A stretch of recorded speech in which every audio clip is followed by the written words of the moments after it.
본인이 사시는 평형대의 평당가하고 여기랑 좀 비교를 하신 다음에 여기서 최고가 대비 어떻게 떨어졌는지를 좀 보시면서 본인이 판단하셔야 될 것 같아요. 김경민 교수님을 모셨는데요. 교수님이 그 작년에 한번 저희 채널 나오셔가지고 내년에 이제 금리 인상되면 좀 하락할 거다 네. 얘기를 하셨잖아요. 근데 저는 이제 상승을 좀 예측했다가 최근에 좀 예측이 좀 틀렸다. 제가 또 인정도 했는데 저도 금리가 좀 올라가긴 할 것 같지만 이렇게까지 올라갈 거라고 저 생각을 못했거든요. 지금 상황 도대체 어떤 원인으로 이렇게 된 걸까요? 저도 이렇게 인플레이션 크게 올진 몰랐어요. 사실은 인플레이션 이렇게 크게 왔고 더 놀라운 거는 1년도 안 돼서 미국의 기준금리를 거의 0에서 4%대로 올릴 거거든요. 12월 달에. 연초에 0.25였죠. 0에서 0.25였죠.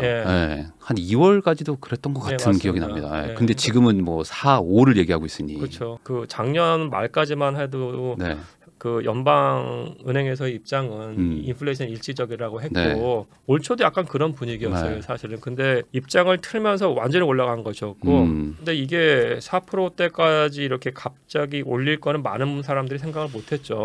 생각 못했고 이거는 뭐 사실은 모든 사람들이 생각하는 예상 범위에 일이 발생한 거예요. 그러면은 그때 제가 기억하기로는 그 노도성이라는 표현을 쓰셨는데 그 금리 인상되면서 이제 뭐 약한 고리라고 해야 될까요? 뭐 거기서부터 뭐 좀 약간 좀 하락도 시작되면서 전반적으로 이제 집값이 하락할 거다라고 얘기를 하셨고 그러면은 이 상황에서 앞으로도 그럼 계속 이게 하락이 될 것이냐? 이건 어떻게 보세요? 우리가 봤을 때 광역시마다 가격의 흐름이 다른데 2020년과 2021년을 기점으로 다 같이 방향을 틀었거든요. 다 같이 상승. 그 말씀은 뭐냐면 제가 봤을 때는 이건 다 버블이다예요. 사실은요. 그러면은 이제 이런 버블을 만들었던 거는 각각마다 광역시마다 공급이라든지 수요 팩터가 다른데 전국을 영향을 주는 단일의 팩터가 영향을 줬다. 그게 기준금리였던 것 같고요. 이 기준금리가 올라가면서 이 버블을 다 없애고 있거든요. 근데 지금 버블이 다 꺼지진 않은 상태라고 봐요. 개인적으로 봤을 때는. 그러면 이제 이 기준금리가 어느까지 올라가냐가 되게 중요할 것 같고요. 그 과정에서 지금 가격은 대세가 모든 지역들이 아마 다 하락의 패턴으로 가는 게 나타날 것 같아요. 그러면 지금 뭐 제가 봐도 뭐 매수 심리는 뭐 확실히 무너진 것 같고요. 그러다 보니까 사실 뭐 대출이 거의 없는 뭐 강남권들도 뭐 제 기억으로는 한 7, 8월까지는 뭐 그래도 뭐 이렇게 선방하고 있었는데 갑자기 이제 9월에 한 번 또 0.7 올리면서 그때부터 이제 뭐 본격적으로 하락 얘기들이 막 나오고 있고 또 지금 또 0.75 뭐 0.75 뭐 계속 올린다. 언제까지 갈지 모르겠다고 하는 상황이라 강남까지 같이 꺾이고 있는 상황에서 조금 더 간다라고 보시는 거예요? 그럼요. 지금 사실 하락은 시작을 한 거고 이제 이게 어느 정도까지 되느냐는 봐야 될 것 같습니다만은 지금 기준금리가 그 어느 정도 올리고 나서 정체를 할 거예요. 지금 올린 다음에 곧장 다시 기준금리를 인상하는 게 아니고 올리고 계속 좀 상황을 볼 거기 때문에 올리고 정체 기간까지가 제가 봤을 때 부동산이 하락하는 그 기간이라고 봐야 될 것 같아요. 올리고 정체할 때까지. 그러면 그 다음에 그때는 또 계속 하락하다가 그때는 부동산도 이제 아마 정체가 되겠죠. 다시 매수세가 살아나기는 지금 봤을 때 주담대 이자나 이런 것들이 부담이 상당히 큰 상황이에요. 그리고 이제 기본적으로 인플레이션이 올라간 만큼 자기 본인의 근로소득이 올라가지가 않았기 때문에 가처분 소득이 지금 낮잖아요. 그러면 들어갈 수 있는 에쿼티도 적고 자본 투자 비용도 과거보다 적을 것이고 이자 부담도 훨씬 많아질 것이기 때문에 지금 제가 봤을 때는 매수에 즉각적으로 사람들이 들어갈까 그건 굉장히 의심스러워요. 부동산 트렌드 2023 이렇게 또 책을 쓰셨잖아요. 이게 말 그대로 이제 내년 부동산에 대한 전망일 것 같은데 그럼 결론적으로 내년도 하락 추세로 계속 좀 갈 것이다. 하락 추세는 아마 계속 갈 것 같아요. 개인적으로. 그러면은 어느 정도나 뭐 혹시 뭐 더 빠지는지 모델 뭐 수치상 뭐 나오는 게 좀 있나요? 여기서는 이제 금리가 한 4%대 또는 3.5%대를 시나리오로 해서 이렇게 말씀을 드렸어요. 근데 지금 아파트 단지마다 낙폭이 차이가 막 달라요. 굉장히 달라요. 굉장히 달라서 그러니까 올라갈 땐 거의 같이 올라갔거든요. 지금 떨어지는 게 어떤 데는 한 20% 떨어져, 어떤 데는 뭐 괜찮아 보여, 어떤 데는 30% 떨어지기 때문에 지금 상황에서 몇십 프로 더 얘기한다는 건 지금 의미가 없고요. 제가 예측한 선에서는 만약에 3.5%까지 올린다고 했을 때 2028년 4분기로 회계해요. 강남하고 2018년도. 2018년 4분기. 2018년 4분기. 예. 사실은 그거는 별게 아닐 수도 있다고 보는 게 저는 개인적으로 아까 말씀드렸습니다만 2020년하고 2021년은 다 버블이기 때문에 이건 다 날아갈 것이고 그럼 2019년 4분기부터 얼마만큼 떨어지느냐인데 1년 전 가격으로 떨어진다고 보고요. 기준금리가 4%대가 되면 또 더 떨어져서 2018년 상반기로 떨어지고 노도선 같은 경우에는 뭐 2017년 중반기까지 가격이 가더라고요. 그러면은 5년 전 가격이라는 거잖아요. 그렇죠. 그럼 아예 안 오른 수준. 왜냐하면 2016년, 17년이 물론 뭐 시작을 2013년에 반전했다라고 말하는 분도 있지만 본격적으로 올라간 게 이제 2016년 말에서 2017년부터인데 그러면 안 오르는 셈 치는 단지들이 나올 것이다. 노도선 같은 경우를 2017년 중반가를 말씀을 드렸습니다만은 사실은 우리나라 서울의 1인 가구의 어떤 소득 수준이라든지 아니면은 6억까지가 한국주택금융공사에서 받을 수 있는 보금자리론을 받을 수 있잖아요. 그래서 6억 원 선하고 7억 원 선이 약간의 버퍼 역할을 할 거예요. 그래서 이게 이론상으로는 굉장히 많이 떨어질 수도 있습니다만은. 그러니까 지금은 정책을 제외하고 말씀하시는 거죠. 그렇죠. 정책을 제외한 겁니다. 그런데 이제 정책이 6억 원에 대한 보금자리론 혜택이 있기 때문에 어떤 분들은 정말 실수요자에는 내가 향후 소득도 괜찮다고 했을 때 시장에 들어갈 수가 있어요.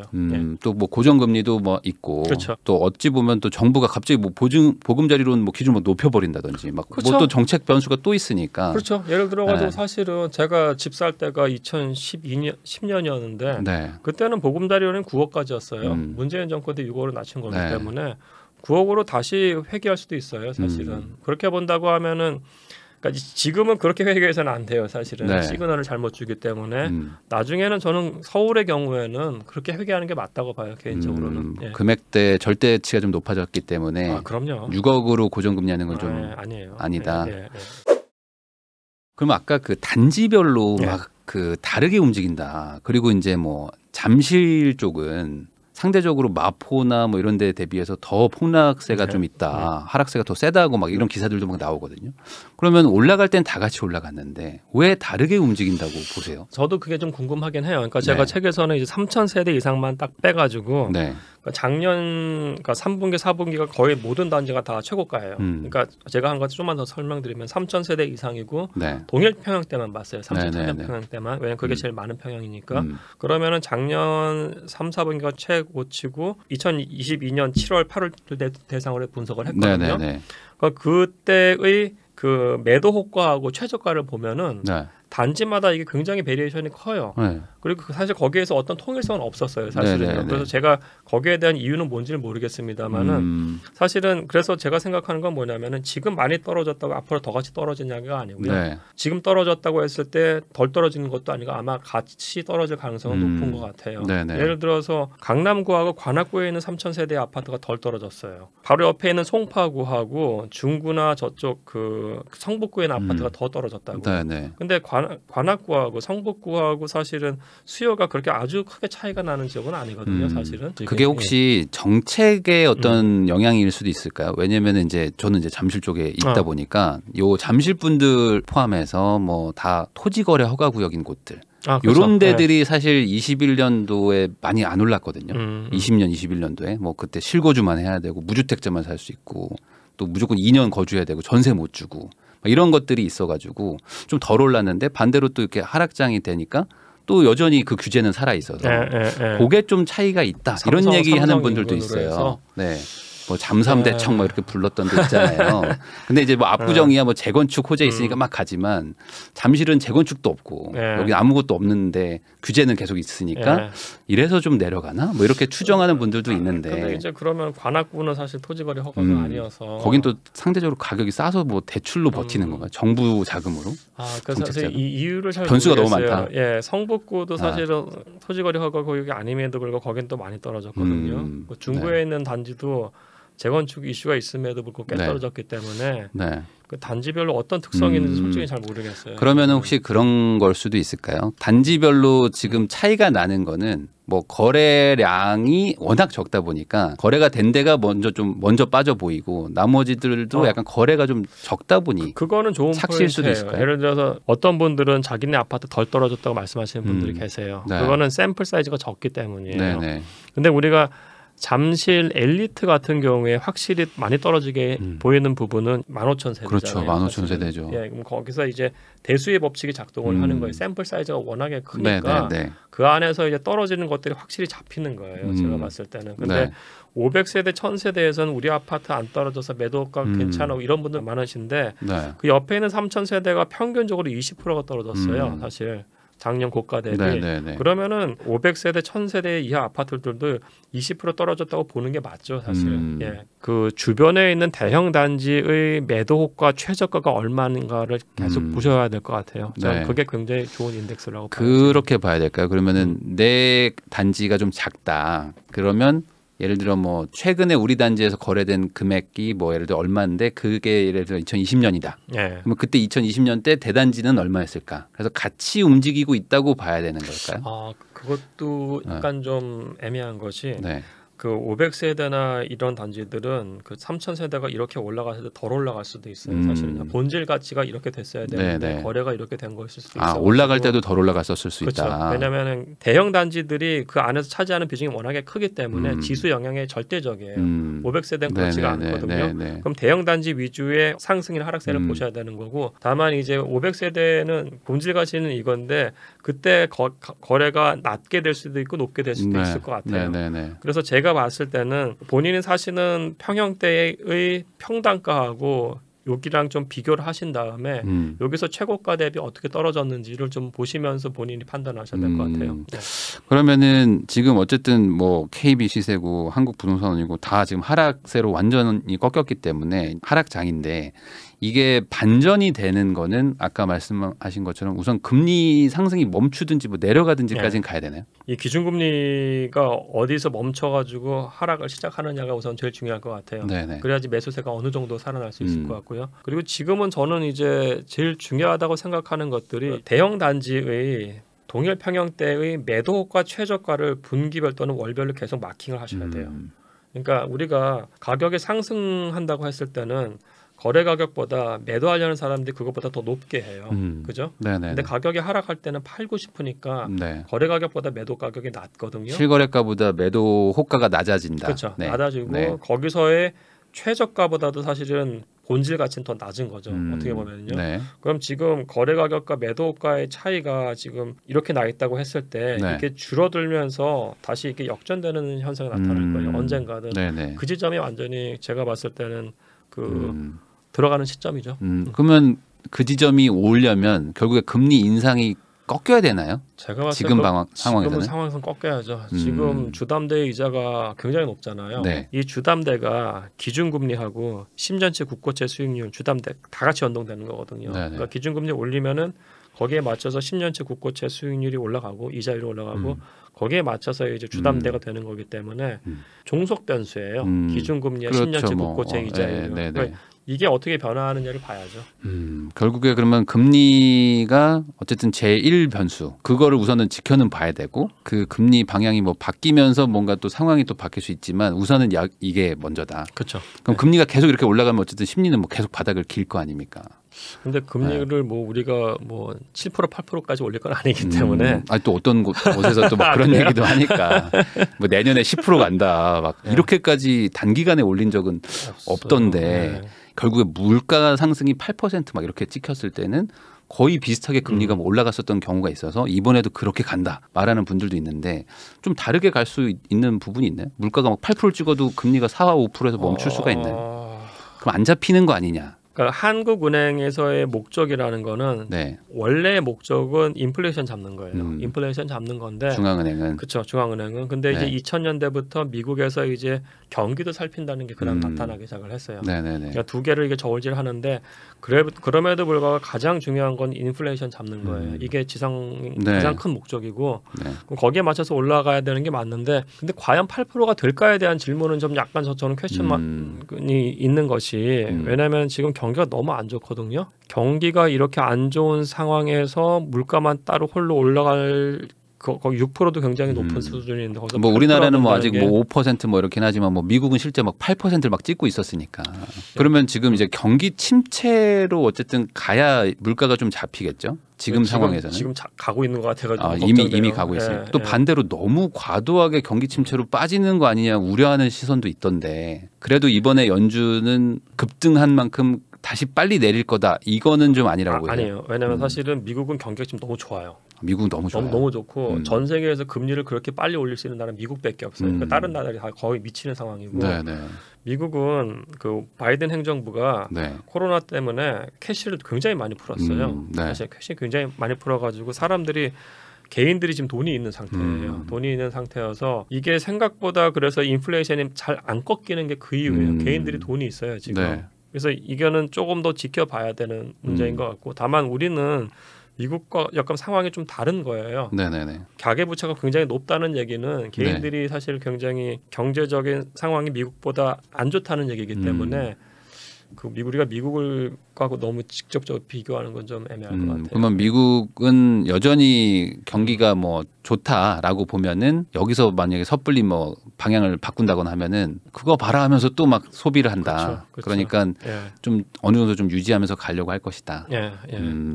미국이 이제 70년대 경험을 보면은 74년도에 인플레이션이 13%까지 갔어요.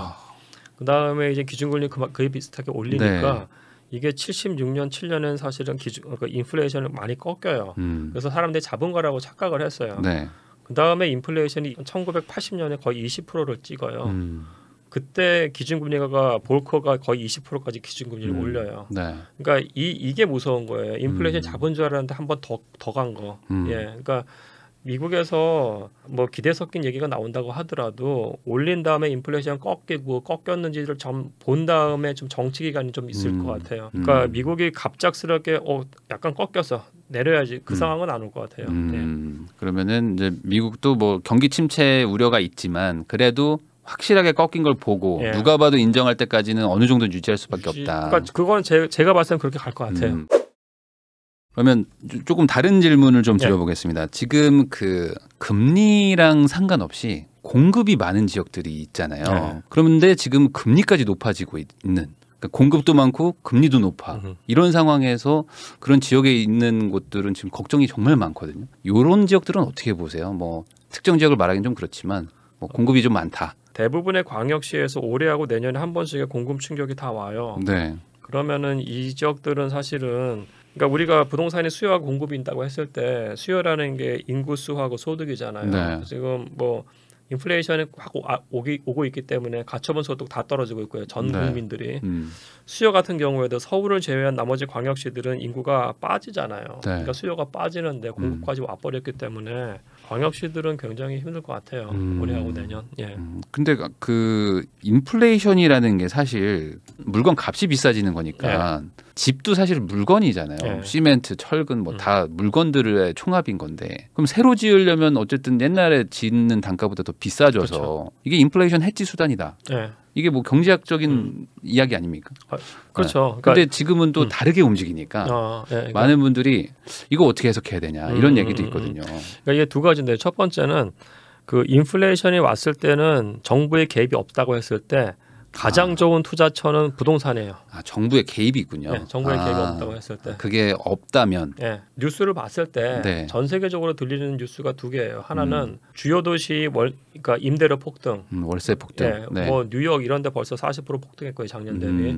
그리고 뭐 런던도 마찬가지고 이건 인플레이션 효과예요. 인플레이션 때문에 임대료가 다 같이 올라버린 거고 두 번째 효과는 기준금리 다 같이 올리면서 가격이 떨어지고 있어요. 근데 만약에 정부의 개입이 없다고 했을 때 인플레이션이 왔고 그리고 이제 월세가 이렇게 폭등한다고 하면은 부동산 투자는 굉장히 투자 수익이 좋아 보이는 거예요. 그때는 들어가서 살 수 있는 거죠 사실. 그래서 이 인플레이션 상황에서는 부동산은 인플레이션 해지로서 가장 좋은 건데 그러니까 월세가 올라가면서 수익률이 좋아지니까 사람들의 수요가 몰린다. 약간 피난처 개념으로 그런 건가요? 뭐 그럴 수도 있고 이제 근데 이제 기준금리 때문에 이제 상황이 다른 거고 다만 이제 말씀하신 것처럼 인플레이션이 오면은 원자력값 다 오르기 때문에 시공 단가가 올라가요. 그죠? 그러면 이거는 어떤 일이 발생하냐면은 준공을 회피를 하면서 준공이 연기되거나 포기할 수도 있는 거예요. 그러면 이게 미래의 부동산 가격에 영향을 미치는 거죠. 신규 공급이 좀 줄어든다. 그렇죠. 그러니까 나중에 공급이 줄어들거나 연기가 되는 거니까 2, 3년 후에 공급이 생각보다 줄어들면서 그때는 가격을 올릴 수 있는 역할을 하죠. 네, 그러니까 인플레이션 온다는 것 자체가 신규 공급하는 비용이 비싸지니까 공급량이 줄어서 좀 시간이 지나면 사람들의 그 수요 대비, 새 집 살고 싶은 수요 대비 막상 지어놓은 게 없어서 올라가는 건데 지금은 금리가 막 올라가니까 비용의 증가 때문에 지금 그 수익률이 안 나오는 거라고 봐야 될까요? 보통 이제 우리가 부동산은 그 위험 자산이기 때문에 국고채 10년치 이자보다 높아야 돼요. 무조건 높아야죠. 뭐 근데 대한민국 10년치 국고채 수익률이 지금 오늘 4.2%인가 그렇더라고요. 그 부동산 100억짜리 건물 샀을 때 4억 2천만 원 수익률이 나와야 되는 거예요. 근데 상업용 건물에서 꼬마 빌딩 같은 거 작년에 수익률 1%짜리 있고 그랬었잖아요. 사실은 보통이 3%예요. 그죠? 그러면은 이 수익률을 맞추기 위해서 부동산도 투자 수익률이 같이 변동을 해요. 분자 부분은 움직이지 않는데 분모가 움직이는 거예요. 분모가. 월세는 그대로인데 집값이 움직인다. 그렇죠. 근데 월세가 약간 올라갔다고 치자고요. 월세가 그거만큼 올라갔다면 얘도 가만히 있을 수가 있어요. 근데 월세가 올라갔는데 기준금리가 더 올라가면서 월세 상승분이 그거를 못 맞춘다고 하면 그때 얘가 떨어지는 거예요. 그러면은 장기적으로는 월세가 금리보다 높아지려고 하나요? 이것도 마찬가지로 또 집주인 입장에서는 월세 주느니 그냥 은행에 넣어놓으면 4% 주는데 내가 3% 받을 수는 없잖아라고 모두가 담합하게 되는 거가 아닌가. 그렇죠. 그러니까 그렇기 때문에 인플레이션이 왔을 때 월세가 올라가는 거죠. 월세가 올라가는 거죠. 그걸 이제 세입자한테 전가를 하니까. 근데 지금처럼 막 반년 만에 막 3, 4% 올라가고 하는 거를 다 전가할 수가 도저히 없기 때문에 그러면 이 갭이 차이가 나니까 심리가 완전히 무너지는 뭐 이렇게 해석을 할 수도 있겠네요. 그러면 지금 이 부동산 트렌드 2023에는 그 똘똘한 한 채도 좀 조심하라 이런 얘기도 있는 것 같아서 그 얘기 좀 설명 좀 해주시죠. 사실은 초대형 초고가 아파트가 수익률이 좋냐에 대한 질문이었어요. 사실은 그 한남더일이라든지 이런 그 초대형 초고가 아파트 단지들 있잖아요. 그럼 거기서 이제 거래되는 것들 보면은 아주 대형 평수 뭐 100억에 거래되고 이런 뉴스가 나오는데 그럼 많은 사람들이 딱 생각했을 때 와 엄청나게 가격이 뛰었나 보다고 생각을 하실 수 있을 것 같아요. 근데 그 평형대의 아파트 가격을 한 3, 4년 전에 보면은 그때도 한 60억에서 80억 사이였어요. 그러니까 이게 거의 안 오르다가 근래에 오른 거예요. 근래에 오른 건데 60억에서 80억에서 100억 한다고 해봤자 80% 정도잖아요, 사실은. 근데 2016년부터 작년 말까지 강북에 있는 아파트들 100% 넘은 거 허다해요. 우리가 이걸 트로피 하우스라고 하거든요. 이런 트로피 하우스가 상대적으로 투자 수익률이 저조하다는 게 좀 의외예요. 미국 같은 경우에는 딱 튀면은 이런 아파트 가격들이 그냥 폭등하거든요. 그냥 뭐 돈 많은 사람들이 약간 과시용 소비. 이게 꼭 투자라기보다는 그렇죠. 뭐 그러니까 더 올라간다. 그렇긴 한데 트로피 하우스. 우리나라는 생각보다 투자 수익률이 너무 안 좋더라고요. 그래서 그런 아파트들 뭐 한남더일, 갤러리아 폴에 보면은 많이 오르긴 했는데 상승폭이 강북에 있는 아파트보다 못해요. 근데 거기서 또 약간 괜찮은 건 투자처는 뭐냐면은 트로피 단지에서 작은 평형대는 투자 수익률이 괜찮아요. 이걸 구분해야 되겠네요. 그러니까 초대형 뭐 그 큰 평형대만 모여 있는 정말 다 비싼 아파트 말고 단지 자체가 트로피인 거인가요? 중산층계의 트로피 이렇게 봐야 되나? 뭐 특정 지역들 뭐 대단지 아파트, 신축 대단지 아파트에 30평대, 20평대 그런 건 좀 다르게 봐야 된다는 거죠. 똘똘한 한 채가 좀 다른 의미가 두 가지가 있다. 그러니까 사람들이 생각했을 때 와 뭐 대형 평형대 아주 큰 아파트 가격 많이 올랐까 그게 아니라는 거예요. 오히려 그런 단지 안에서도 30평대 아파트 가격대 말고요. 가격의 상승률을 봤을 때 얘가 낫다는 거죠. 그러면 큰 단지 뭐 신축급의 뭐 막 몇천 세대 막 이런데 뭐 그 동네 대장 아파트 막 말하는 뭐 그런 것들은 좀 다를 수 있는데 단순히 큰 평수들 모여 있는 것들은 지금까지는 막 좀 약간 같이 따라 올라갔지만 따져보면 수익률이 좀 나쁠 수 있다. 그러면 지금 반대로 소유하고 계신 분들 입장에서는 어떻게 하는 게 가장 좋을까요? 우선은 그냥 버텨라요. 제가 봤을 때. 왜냐면은 그 한 8억짜리 아파트라고 치자고요. 8억짜리 네. 아파트라고 치고 그러면 이분들이 4억 주담대 받고 1억 신용해가지고 6억 끼고 한 2억으로 아파트를 살 수 있잖아요. 그런 시나리오는 가능하잖아요. 뭐 그런 분들도 그죠? 있었죠. 그죠? 네. 20% 정도 떨어졌어요. 서울시 전반적으로. 네. 그러면은 1억 6천이 까인 거예요. 네. 그죠? 그러면 자기 자산 지금 4천만 원 남은 상황이라고요. 네네. 이 상황에서 벌고 갈아타기가 가능할까에 대한 질문을 하면은 자기 에쿼티 4천만 원 갖고 갈아타기 거의 불가능해요. 네. 지금요. 그다음에 두 번째는 이 정체가 저는 주구장창 오래 갈 거라고 생각하진 않아요. 사실은요. 예. 우리가 하락이 작년부터 지금까지 벌써 1년을 했어요.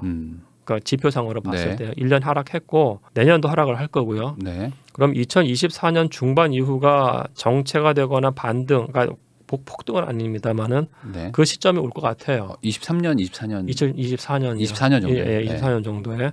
그러면 1년 반 견디면 되는 거예요. 지금 1년 반 견디면 되는 거고 뭔가 프로그램이 나올 수도 있어요. 예를 들어서 6억에 대해서만 보금자리론이 있는 게 아니고 과거엔 9억까지 있었잖아요. 사실은요. 그러면은 그거를 9억까지 올리고 안에 있는 물건들에 대해서 고정금리를 바꿔주는 상품이 나온다고 하면은 이 사람들이 숨통이 터질 수 있을 것 같아요. 지금 갈아타기를 할 수 있는 상황이 좀 굉장히 힘들다는 게 첫 번째고 두 번째는 미래의 상황이 굉장히 유동적이다는 점 그리고 아주 최악의 경우입니다만은 정말로 인플레이션이 왔는데 기준금리를 인플레이션을 못 잡았어요.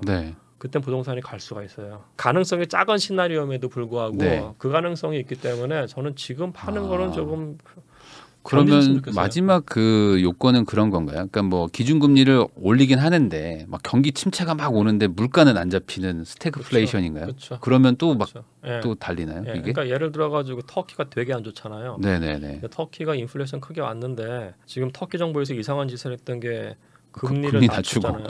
그래서 부동산 가격 대폭등하고 있어요. 그거는 뭐냐면은 기준금리가 인플레이션 잡지 못했을 때 그런 상황이 올 수가 있어요.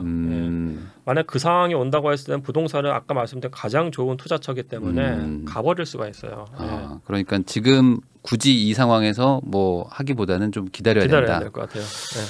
그러면 이제 정책 얘기 나와서 좀 여쭤보는 건데요. 요번 최근에 지금 정책이 많이 나왔거든요. 그중에 이제 가장 먼저 나온 게 50만 원 공급, 특히 청년 서민 대책 우선 현실성이 있는지 그리고 두 번째 이렇게까지 하는 이유가 뭔지 어떻게 보세요? 그러니까 제가 봤을 때는 뭐 정책 그 공약 사항이었기 때문에 하려는 것 같은데 50만 원을 공급할 수 있는 부지나 이런 게 부지가 가능할까에 대한 질문을 좀 드리고 싶고 예를 들어서 우리가 조금 전에 말씀 나눴습니다만 광역시 아파트 시장은 지금 다 붕괴되고 있잖아요. 굉장히 빠르게 안 좋아지고 있는데 50만 호 중에서 몇십만 원은 또 이 광역시에서 나올 거란 말이에요. 사실. 지방에도 뭐 10몇만 원 공급하겠다고 했어요. 그러면은 그거는 그 지역에 또 안 좋은 뉴스고 그리고 이제 서울에 대해서 이렇게 한다고 했을 때 물론 서울의 역세권 청년주택 1000%짜리 용적률 줘서 여러 군데 많이 지어지긴 있어요. 근데 몇십만 원을 단기간에 지을 수 있까에 대한 현실 가능성은 제 생각에 그렇게 크진 않은 것 같아요. 물론 여기 보도자료에는 인허가를 하는 거라고 얘기는 했는데 현실성이 조금 떨어지는 수치일 수 있다. 그렇죠. 너무 많다. 너무 많죠. 그리고 예를 들어 가지고 저번에도 270만 원 말씀하셨잖아요. 그럼 저 50만 원가 270만 원 안에 들어가는지도 약간 궁금하기도 하고 한번 들어갈 수 아마 같은데 뭐 계속 그 같은 거를 이렇게 표현하고 저렇게 표현하고 하는 것 같긴 합니다. 근데 청년 주거 복지에 대해서 관심을 쓰는 거는 좋긴 할 것 같아요. 근데 좀 현실 가능성이 있어야 될 것 같고요. 그다음에 두 번째는 뭐냐면은 인센티브를 준다고 했을 때 지나쳐서는 안 돼요. 사실은 미국에서 인센티브를 주는 요건 같은 게 3개가 있거든요. 정말 필요한 거에 대해서 줘야 돼요. 필요한 상황에 대해서. 근데 필요한 상황은 우리가 동의를 할 것 같아요. 청년 세대가 모든 세대 중에서 지금 제일 가난한 세대이기 때문에 그리고 인센티브는 충분히 지어져야 되는 게 맞아요. 근데 이게 지나쳐서는 안 돼요. 지금 말씀드린 거 보면 굉장히 지나쳐요, 사실은요. 지금 이 상황에서 1.9%의 대출을 해준다. 그러니까 고정금리 40년으로. 그게 말이 안 되는 게 그 이자를 한 3% 깎아주는 거거든요. 그 3%는 다른 사람들의 세금으로 내는 거잖아요. 그렇겠죠. 그러니까 이게 왜 또 문제가 되냐면은 청년들 같은 경우에 전세자금 대출도 굉장히 낮게 해주잖아요. 사실은요. 그러니까 2억인 것 같더라고요. 그러면은 굉장히 안 좋은 주택마저도 다 2억까지 수렴해요. 사실. 그러니까 이게 확 올라가요. 가격을 그냥 올려버려요. 그래서 적정한 비용을 부담할 수 있게끔 해야지 시장을 왜곡시키지를 않아요. 예. 그러니까 이 정부 정책이 시장을 왜곡하는 부분들이 분명히 있다. 예. 너무 좀 과하게 주는 것들이 있다. 그래서는 안 되죠. 예. 그 이번 대책에도 그 선택형 임대, 공공임대 해가지고 6년 살아보고 그때 결정하세요. 뭐 분양받을지 말지. 근데 6년 사는 동안에도 전세 이자를 아주 저리로 빌려주겠다. 되기만 하면 최소한 6, 7천 이상은 버는 거예요. 뭐 되기만 하면 뭐 이자만 깎아주는 것만 해도 6천만 원 막 3억 이렇게 돼 있으니까. 우리 아들도 빨리 하라고 해야겠다. 그래서 야 이게 취지는 좋으나 과한 것이 아닌가? 이 재정 어떡하지? 뭐 이런 걱정이 바로 떠오르긴 하더라고요. 맞아요. 그게 아까 말씀드린 것처럼 네. 지나쳐서는 안 돼요. 예. 다른 사람들의 부담이고 네. 사실은 청년들이 취약한 계층은 맞습니다만은 70세 이상의 그 시니어 계층은 절반이 기초수급자예요. 사실은요. 그리고 이제 청년 계층이 그런데 베이비 부머 세대는 굉장히 돈이 많은 세대고 돈이 많고 액티브 시니어 계층도 돈이 많은 세대예요. 네. 그러니까 이 두 세대는 그렇게 보조가 필요 없을 수도 있어요. 그러면 청년 계층에 대해서 얘기가 나왔으면은 시니어 계층에서도 뭐가 나와야죠. 주거복지 차원에서 왜 여기만 하냐고요. 매표 행위라고 볼 수도 있어요, 사실은. 네. 그렇죠. 그리고 또 두 번째로 나왔던 게 이제 LTV 완화하겠다. 이제 규제 지역 또 뭐 무주택이나 1주택자들은 뭐 기본적으로 50%는 해주겠다. 요거는 어떻게 보세요? 이게 거래량이 너무 없어가지고 대출 규제를 좀 풀어주면서 좀 그래도 좀 이렇게 거래를 좀 하게 하려는 활성화 정책으로 좀 보이는데. 그러니까 우선은 저는 개인적으로 LTV는 뭐 가격에 상관없이 80%가 적당하다고 보는 사람이에요. LTV는 80%. 예, 왜냐하면 LTV를 낮췄을 때 집을 살 수 있는 사람들은 상대적으로 부자밖에 없어요. 그러니까 중산층과 서민들이 적정한 비용으로 자기들이 아파트나 주택을 살 수 있는 기회를 넓혀주는 게 맞아요. 그리고 이걸 절대로 변경시켜서도 안 돼요. 다만 그것과 별개로 지금 우리나라에서 심각한 문제가 이 가계 대출 부분이거든요. 이건 부동산을 좀 넘어서서 말씀을 드리면은 해외에서 글로벌 펀드나 이런 글로벌 인베스터들을 봤을 때 작년 초부터 그러니까 제가 좀 미국에서 네트워크가 좀 있으니까 얘기를 들어보면은 딱 그거예요. 오늘 그러니까 글로벌 헤드랑 통화를 했는데 글로벌 헤드가 나한테 야 한국 가계부채는 괜찮아? 그렇게 물어보라는 거예요. 사실은. 근데 미국에서 보면은 한국은 거의 관심 없어요. 대단히지만 어린이도 모르는 나라고. 미국 관점에서는 봤을 땐 투자할 때가 너무나 많기 때문에 한국에 요만큼 에너지 쏟으면 중국하고 일본에 이만큼 쏟아요, 사실은요. 근데 거기서 한국의 가계부채 대출은 어떠냐고 물어봤다는 것 자체가 이쪽에서 이미 한국 가계대출의 심각성을 인지하고 있다는 거예요, 사실은요. 우리는 이 관점에서 저걸 봐야 돼요. 이게 뭐냐면은 지금 전 세계 인베스터들이 한국의 가계대출 상황 같은 걸 보고 있는데 정부는 명확하게 우리가 부동산 규제라든지 아니면은 이런 것들에 대해서 좀 타이트하게 하고 있다는 얘기를 좀 해줘야 돼요. 그 관점에서 봤을 때는 저 메시지가 지금 나가면 안 되는 거죠. 저거는 2, 3년 후에 나와도 되는 메시지인 거죠. 근데 지금 얘기를 한 게 뭐 민생 대책, 뭐 비상회의 뭐 거기서 이제 나왔던 멘트긴 한데 전반적으로 뭐 건설업의 뭐 좀 위기감, 침체 이런 것들이 있기 때문에 좀 이렇게 좀 풀어야 된다는 시기였거든요. 그러니까 이게 약간 좀 재밌는 게 말씀하신 거 이건 민생 얘기하는데 지금 건설업 부흥을 얘기한 거잖아요. 사실 뭐 해외 건설 얘기하면서 이제 국내에도 약간 좀 뭐 해야 된다 이런 얘기였었거든요. 그리고 저도 그걸 좀 봤는데 민생 얘기하는데 왜 세입자 대책은 없냐고요. 월세가 그렇게 폭등을 하고 있는데 그 얘기 하나도 빠졌어요. 그 월세는 좀 전혀 지금 관심이 없는 것 같아요. 그러니까 보면. 이게 보면은 주택 경기 활성화를 위해서 이제 그러니까 주택을 갖고 있는 사람들은 상대적으로 부자잖아요, 사실은. 그거 어떻게 부스트업 시킬까에 대한 전략인 것 같은데 제가 봤을 때는 지금은 저거를 LTV를 완화시켜 준다고 했을 때 과연 시장에서 거래량이 늘어날까? 저는 그것도 아니라고 봐요. 사실은 지금 많은 사람들이 내년에 가격 하락을 예상하고 있다고 하면은 시점 자체를 미룰 거 아니에요. 그럼 저거는 지금 정책으로서도 실효성이 지금 없어지는 거예요. 오히려 어느 정도 사람들이 지금은 이제 가격 하락 시점은 끝난 것 같아. 이제 정체가 될 것 같다는 생각을 한다고 했을 때 저 정책이 나오면은 그때는 위력을 발휘할 수는 있겠죠. 그러니까 저 정책은 제가 봤을 때는 그 실효성의 측면에서도 말이 안 되고요. 뭔가 방향 설정이 살짝 조금 좀 핀트가 좀 어긋났다 이렇게 봐야 되는 걸까요? 그러니까 이 메시지가 원희룡 장관은 뭐 주택 가격 떨어질 것 같다고 얘기하고 있고 금감원장은 뭐 LTV 풀어줄게요 얘기하고 있다고 하면은 외국에서 봤을 때 도대체 한국 정부의 메시지는 뭐냐고 얘기를 할 수가 있을 것 같아요. 뭐 하는 사람들인가? 지금 조정 대상 지역도 많이 풀 거다라고 또 국토부 장관이 또 얘기를 하거든요. 지금 규제 지역들을 많이 풀 지역들이 지금 기다리고 있다. 뭐 이런 식의 지금 언급을 했어요. 그래서 또 11월 중순에 또 지금 뭐 심의해가지고 뭐 많이 풀 거다라는 지금 분위기가 있는데 예. 그럼 이게 지금 메시지가 좀 앞뒤가 지금 서로 다르다. 지금 방향을 못 잡겠다 이렇게 봐야 되는 건가요? 그렇죠. 예를 들어가지고 미국 같은 경우는 지금 메시지 클리어해요. 그 파월 연전 의장이 7월달에 얘기했던 게 네. 주택을 살려는 사람들을 참아라예요. 정책 당국자는 메시지 명확하게 해야 돼요. 네. 지금 가격 하락이 굉장히 클 거기 때문에 주저하셔라. 다만 우리가 스터디를 해가지고 규제 완화에 대한 전반적 혁신을 할 건데 네. 그거 언제 하냐면 내년이나 후년 할 거다고 한 사람들이 기다릴 거예요.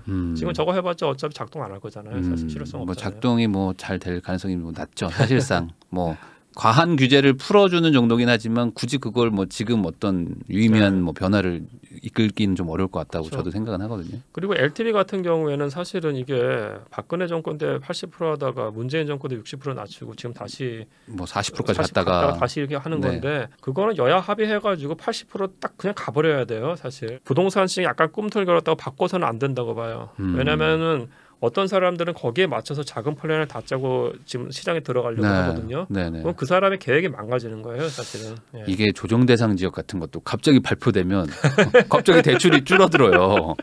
그러면은 갑자기 집 살려고 알아보던 분들 입장에서 어디서 갑자기 2억을 구해와야 돼. 그러니까 사지도 못하고. 그리고 또 갑자기 풀어주고 또 막. 그때는 그러니까 부자들만 사는 거잖아요, 사실은. 그러니까요. 예. 1억, 2억을 개인이 대출 받는다는 게 쉽냐고요. 근데 부자들은 건물 하나 갖고 있으면은 뭐 그거죠. 운영 자금을 대출을 받은 다음에 딴 데로 쿠션 돌려가지고 한번 바꿔오면 되는 거니까. 할 수 있는 게 많잖아요. 예. 그러니까. 그러면 지금 그 월세가 어쨌든 많이 올라가고 있는데 아까 이제 정부에서 여기에 대한 대책이 지금 별로 안 보인다고 하셨잖아요. 보통 뭐 외국에서는 이렇게 월세 급등기가 뭐 우리나라만 오는 거 아니니까 그렇죠. 어떤 식으로 이런 걸 좀 하나요? 그러니까 미국 같은 경우에도 이제 바우처 프로그램 같은 게 있어요. 그런데 우리나라는 바우처 프로그램이 약간 정액제예요. 특정 소득 이하에 대해서 10만 원, 20만 원 이렇게 더 정액으로 주는 월세 건데. 지원 뭐 이런 그렇죠. 식의. 예, 맞습니다. 근데 미국은 이제 약간 중위소득 안에서 좀 세분화를 시켜요. 세분화를 시키고 그리고 미국은 지역마다 표준 임대료라는 게 있어가지고 그 표준 임대료하고 자기 소득의 30%까지는 내고 이 격차를 바우처로 줘요. 그 지역의 표준 임대료가 200만 원이라고 하는데 어떤 사람이 소득이 많은데 소득이 그러니까 중위소득 이하인데 그 사람의 소득을 봤을 때 30%는 한 150만 원까지 쓴다. 그럼 50만 원 주는 거예요. 어떤 사람의 소득의 30%가 100만 원이다. 그럼 이 사람한테 100만 원을 줘요. 이 바우처 혜택을 받는 사람들이 다는 아니에요. 근데 이 혜택을 받는 사람들은 그나마 괜찮아요. 사실은. 그러니까 월세가 올라가도 뭐 내 소득의 어느 정도만 부담되는 거지. 그렇죠. 뭐 아예 그냥 생활비까지 다 탈탈 털어야 하는 거는 막아준다. 아니죠. 그리고 이제 두 번째는 중요한 게 이러한 바우처를 받는 주택이 공공으로부터 약간 지원을 받은 주택군들이에요, 사실은. 그래서 정부가 어떻게 보면 임대료를 컨트롤할 수 있는 주택인 건데, 그러니까 정부 주택은 아니에요. 민간이 갖고 있는데 인센티브를 받았기 때문에 그러니까 렌트 컨트롤을 좀 받아요. 그럼 이런 주택 물량들이 미국은 어느 정도 확보를 하고 있는 거예요. 근데 우리는 그게 너무 없어요. 공공주택은 아니지만 사실상 준공공의 역할을 할 수 있는 그런 것들을 좀 잡아놓고 있으니까 거기다가 바우처를 준다. 근데 우리나라는 저리에 전세자금 대출 지원하는 식으로 해버리잖아요. 약간 그러니까 아예 그냥 뭐 어찌 보면 좀 불특정 다수한테 막 줘버리는 것 같고. 근데 그런 것들이 좀 시장을 또 왜곡할 수도 있다. 그러면은 지금 같은 상황에서는 월세가 올라가면은 좀 바우처를 줘야 되는데라고 보세요. 지금 같은 상황이면. 지금은 사실은 제 생각에는 이제 뭐 그러니까 그 바우처 프로그램이 미국에서 굉장히 파퓰러해요. 그래서 미국 국토부의 예산 절반이 사실 그 바우처 프로그램 예산이에요. 그래요? 그래서 사실 이걸 혁신하려고 옛날에 조지 부시 대통령, 트럼프 대통령도 이걸 하려고 했는데 좀 부담되겠네요. 근데 못했어요 결국은. 워낙에 인기가 많기 때문에 이걸 못해요. 근데 사실은 이게 부담이 되는 건 맞습니다만은 세입자들한테 좋은 정책인 것도 역시 맞아요. 따라서 이거는 선택의 문제인 것 같고 다만 우리나라도 지금 세입자 정책이 사실 안 보이거든요. 그러면은 정부가 임대료를 컨트롤할 수 있는 주택에 대해서도 좀 늘릴 생각을 좀 하셔야 되고 그다음에 바우처에 대해서도 적정한 수준의 바우처를 어느 정도 소득군인 사람들한테 줄 수 있을지에 대해서 공부하고 연구하고 정책이 좀 나와야 돼요. 조금씩 정액 갖고는 안 돼요.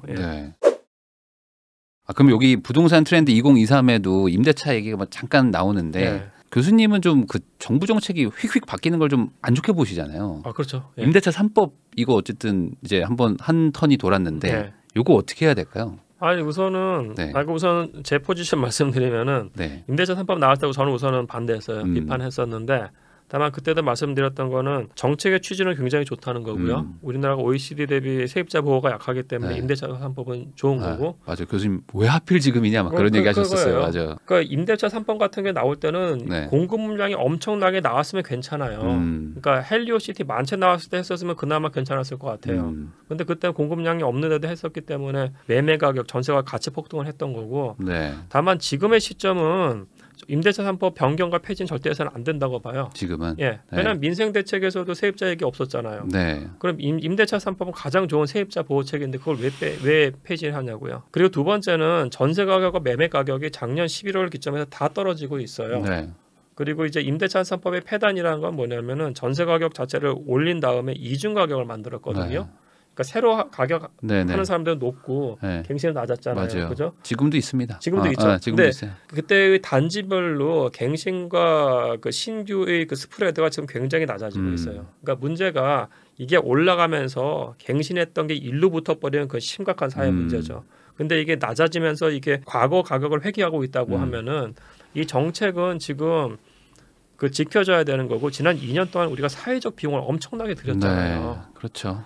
근데 이걸 또 바꾼다? 그건 또 말도 안 되는 거라고 봐요. 저는. 그러면 요거는 그냥 이대로 간다. 이대로 가야 돼요. 그러면은 그거는요. 그 가장 많이 논란이 되고 있는 게 이 2+2를 쓸 수도 있고 안 쓸 수도 있고 이러니까 막 그 임대인과 임차인이 막 소송 많이 붙었거든요.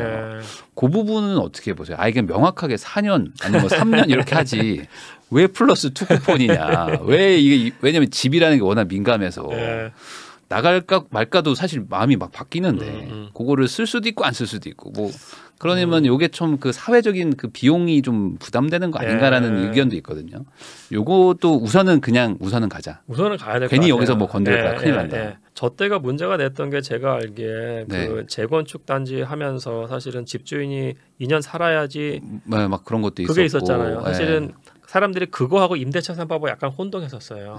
그러니까 이것 때문에 임차인들이 많이 쫓겨난 거였거든요. 사실은요. 근데 이건 지금 폐지시켰잖아요. 네, 맞습니다. 됐고 그러면 임대차 3법에 대해서 2+2에서 보니까 이제 임대인들이 자기가 산다고 그래가지고 쫓아낸 경우가 있는데 나중에 또 보니까 임차인들이 그 전입신고 딱 끊어봐가지고 소 걸더라고요. 그래서 이거는 어차피 사회적 비용을 들여가지고 지금 되고 있는 문제여서 지금은 어떻게든 사법부의 영역으로 지금 갔죠.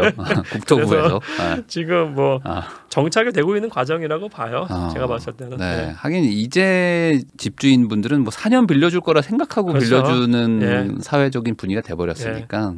이거는 우선은 어쩔 수 없다. 이 상황에서는 좀 그냥 세입자 가자. 세입자 보호가 약하기 때문에 저거는 우리가 지켜야 될 법이라고 봐요. 지금은. 그리고 이 책에 보면은 이제 23년도에 좀 주목해야 될 곳이라고 해야 될까요? 뭐 그런 투자처 이거를 좀 리모델링을 좀 꼽으신 게 있더라고요. 요거 좀 설명 좀 한번 해주시죠. 근데 이제 썼던 시점하고 지금하고 완전히 상황이 바뀌어서 너무 막 바뀌니까 지금은 한 달 단위로 바뀌거든요. 지금.